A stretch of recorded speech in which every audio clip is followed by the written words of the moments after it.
Greetings and welcome back to the workshop. I hope you're all doing absolutely amazing. In the last video, you saw me go and have fun on a steam engine, which at the end of that video, if you recall, I revealed something. And if you don't remember what that was, let's have a quick recap.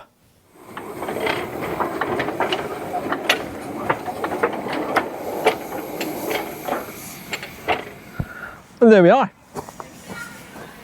Manning Wardle, Anna. I hope you enjoyed that. Now, the guy who originally built this actually was building two and never completed the second one. I wonder what happened to those parts.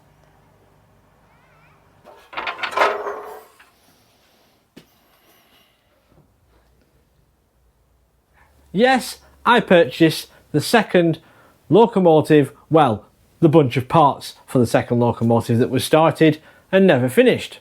And in this video, I thought we'd have a quick run through and see what we've bought, and I'll tell you what we're going to do with this project. What we have here are the remaining parts of a locomotive that was started as a pair, and the second one wasn't finished. Now, apart from a bit of rust, there's actually quite a lot of important parts here. I'm expecting to use around 90% of what's here. So this is the smoke box that came with the locomotive, and this is a part that we are not going to use because, like the one at the club, this one has a Manning Wardle style opening. As you saw in that video, it's very difficult to clean the tubes. So we're not going to do this style of smoke box.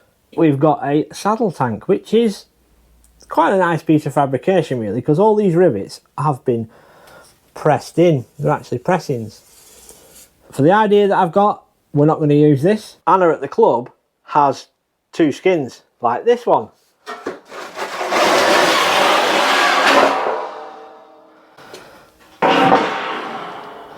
So we have the inside skin of the water tank, which again, very nicely done. This is made out of 0.8 brass. Now I'm quite confident that I can use this for my idea of what I want to do with this loco. So that will be being used. If not the top piece, then at least this bottom piece, which is the correct shape. Now you may think as we go through this is quite rusty. A lot of it is surface rust. There is a few parts that are quite bad, which we shall replace. But where it was stored, it was kept in a very damp condition with a leaky roof, and it had water dripping on certain parts, which are the bad bits. But for the most of it, it is just surface rust, so it's nothing to worry about. So the frames, as you can see, are drilled, profiled. They've actually been laser cut, and then they had all the holes put in. One side's rusty, one side's not. They're both the same. They're both rusty on one side. Well, rustier on one side than the other. These have been done to the DAG Brown drawings, which we have a complete set of DAG Brown drawings for the locomotive. I also have the full articles that were in the Model Engineer about building this locomotive. I think these will probably be one of the first things you see me tackle, is to get these cleaned up and a bit of primer on to protect them from rusting any further. This is going to be hopefully a relatively quick thing to build because everything is labelled. Everything has a marking, a stamping, so we can identify where everything goes. The only thing I can see with being an issue with this set of frames is for some reason there are extra holes where the cylinders go. Not sure what's gone on there. I don't know whether there's been a bit of an error and someone's marked it up wrong, which is a possibility. So I've got to tackle whichever's the wrong hole, sorting that out. Bit of weld will fix that. These guides here have got a bit of surface rust, which I think once we get that off, once that comes off, they should be all right underneath. It's just got to get a bit of maybe wax tape or something on it just to protect those, because this is going to be sort of worked on a bit at a time. But yeah, they're quite smart then. Next up is the buffer beams. Yes, we have these. These have been, I'm not sure how you would describe these have been made. I don't think they've been laser cut, especially when you see the grinding of the black off on those. These are not brilliant, to be honest, although they've done a very nice job of riveting on the angles on the back. That's the rear one. This is the front, which again, lots of grinding marks on it. It's not very pretty. At the minute, my idea is not to use these. I've got a better idea in my mind of what I want this loco to look like. And I think we can do better. I think we can get a nicer finish because I think they're just a bit rough. We've got a pair of complete running boards. And when I say complete, they are quite complete. Although rusty, they are rusty, they're complete. They have the angles on to bolt them to the frames. No. I'm quietly confident that we can reuse most of these because my idea would mean modifying them. But I'm confident that we can use most of what's here to do what I've got in mind. Because I think you might like what I'm going to do. We've got the wheels. Bit of surface rust on them, nothing to worry about. They have got the keyways in to stop them rotating on the axles. They are fully profiled and they have the details on the back as the front. So these are actually finished. Apart from a good clean up and a paint, these are good to be fitted to the axles. Hopefully you're beginning to see why I said yes to this.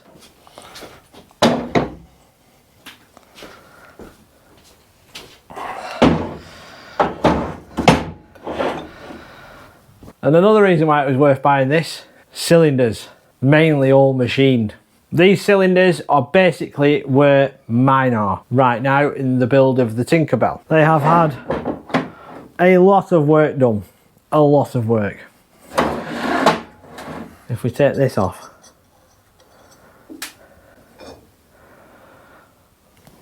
they're nice and clean inside. Valve chest, cast, finished. Valve face, finished. Ports, finished. Although full of junk, they're both bored, they're both done. It seems they stopped the cylinders at the cylinder covers. So they got a lot done with not much more to do, which is great. We have all the glands to do and such, but we're gonna have to go through the drawings and see how that's done. All the fixing holes are in. These holes aren't in. They're just centre marks where they should be going. On each cylinder cap, he has put a bolt to hold in the cylinder cover in the right place, and that's on both sides. So we should be able to finish that off no trouble because he's given us the centre marks. All these faces here have been machined. Obviously we've got the seam in, it's got the ports on the inside of the cylinder. The only thing these cylinders do not have is the drain cocks. So we'll have to check the drawing to find out where the drain cocks go. The one that he built, the drain cocks are on the inside of the frames. So we'll have to have a good look and figure out where they go on these cylinders. Now, as well as all those big bits, we've also got two boxes full of bits and parts. There's a lot to this engine, a lot. So, box number one. We have axle boxes, all machined, finished, all stamped, so we know where they go. All the oil ports are in, everything. Most of them do have the bearings, which they need a bit of a clean, but there's nothing wrong with them. We have all four.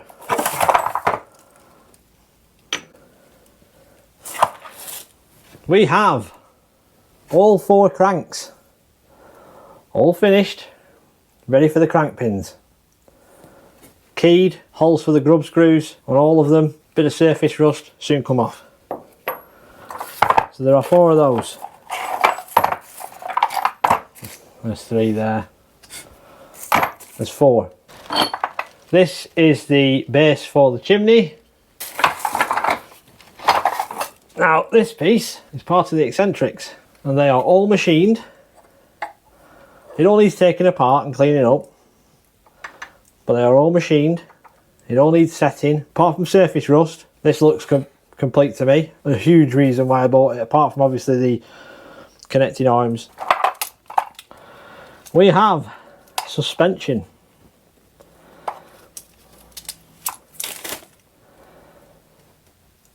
Complete. Again, just rust. It needs blackening. It needs cleaning up. So we have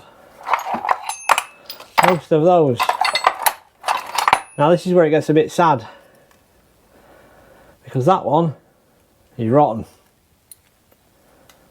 Absolutely rotten. As you can see, what I said at the beginning of the video, something's been dripping all over it and absolutely rotted it. So that'll have to be replaced. The forks seem alright.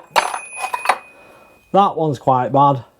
That one we'll probably have to replace unless we can get that threaded rod out, because that is actually threaded rod. So I'm hoping that he's Loctited that in. That one's quite bad as well. But we'll see if we can clean them up. These are the valve guides. We have to have a good look at Anna, because these have been machined separately to the cylinder cover, which I think the castings don't come like that. So we need to figure out how they're attached on to those cylinder covers, but we've got both of those. One's obviously more further finished than the other. Another spring there. Another one here. There seems to be only one of those that's really bad. These springs, I'm not sure what they're for. I don't know whether they were first tries or off something else. These here are the bearings for the connecting rods. I'm quite sure there is 4. And then there's all sorts of associated pieces that we've yet to identify. Some more down here, all sorts of bits. We've got to find out what they're for. Some springs in that bag, I'm not sure what they're for. That's a setting tool, so that's that box. Confident, oh there's the other. There we are, there's the 4th one. I'm confident that everything in this box, apart from one spring and that hanger, you never know what we could do with that. We might be able to repair that. If not, it'll be an interesting exercise to make one. So we've just got to look at it like that. Now these locos are designed with having these giant buffers, which I am not going to use. So I'm going to sell these. I've got a full set of 4. There's 2 there off and a 1 at the club, which I'm cleaning up and repainting. But there's 4. Okay, this box is a little bit more, it's just random, there's just random bits in it. Like the plate for the firebox door. Not firebox door, smoke box door. We've got a pair of these big couplings, which I think one of those might end up on the front of my Tinkerbell. These are basically just boxes of bits. Crossheads. We've got a pair of crossheads. Castings, very nice castings, ready to be machined. Again, there's just lots of bits that we don't know what they are. You know, bits that are started like this, which is clearly a link for something, and he's just not finished it. We think those 2 tubes there are the superheaters that are unfinished. We've got frame spacers, that's the one. The valve rods go through there, and that's for the axle pump. Another frame spacer not finished. That is the other axle, and as you can see, that is well and truly rotten. Another frame spacer down there. There's another pair down there. These are the slide bar brackets. There's 2 of those in here. That's for the smoke box. Reverser, which I think the full set of parts is in here. That piece of work there is for the brake lane shaft and the pull rod. We've got all sorts of bits of things that need jigs and stuff. We've got a pair of brake blocks, expansion link. Not sure what that is yet. There's 2 of those. Probably something to do with the valve gear. We have the rods, unmachined, raw castings. Now one of these was quite bad, this one was quite bad, and I've had a go at bringing it up. I think a light skim on the milling machine and they'll be alright. But we just need to check on the drawings for those. The other expansion link, and then lots of bits of metal that are to do with something. That is a brake hanger block. You know, there's another pair of pieces that have been started there. There's all sorts of pieces in here. And then we've got boxes of bits, which, as I've not gone through the drawing, I'm not entirely sure. There's something to do with the axle boxes. I think they're the axle box keeps. Where's the rest of the reverser?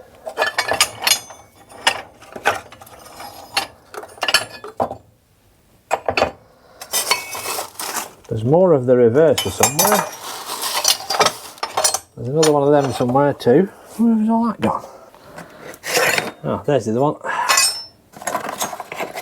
Ah, more of the reverser here, which looks like it's been on Anna 1 and it's set wrong, so we'll just have to watch that. We'll probably have to make a new set pair of them. Again, there's all sorts of bits. I think that's off the brakes. There's two of them. They're off the brakes.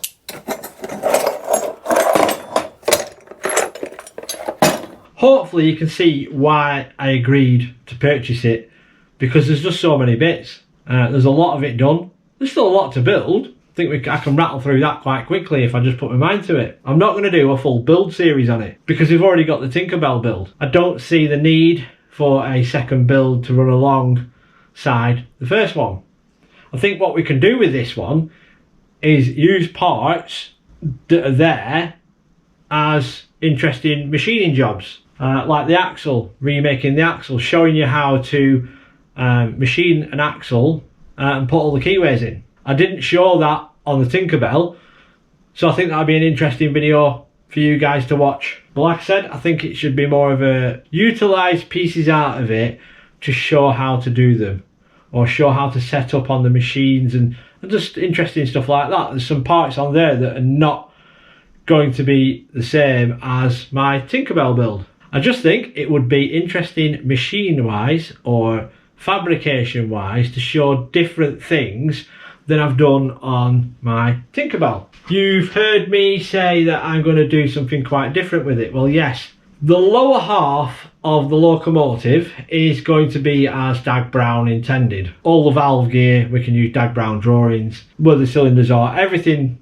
below the footplate is DAG Brown. Everything above the footplate, we're going to kind of freelance it a bit. So I have gone around and I've hunted lots of Manning Wardles, because I'm still going to make it Manning Wardle-ish. One of my favourite Manning Wardles in the narrow gauge is Jubilee 1897.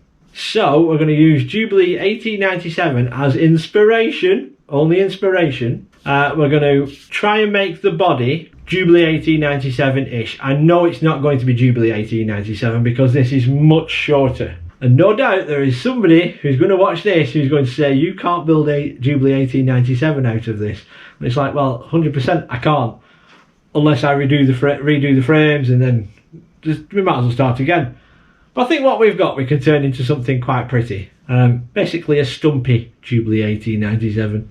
We are still going to carry on with the Tinkerbell build. Yes, unfortunately it's not progressed any further since whatever the last video was, because I've been on holiday, believe it or not, even though I don't look tanned. I may, if I can get the clips all together, I may have a little video that I put out after this, which is bits of my holiday, which I'll probably put that out midweek if you're interested.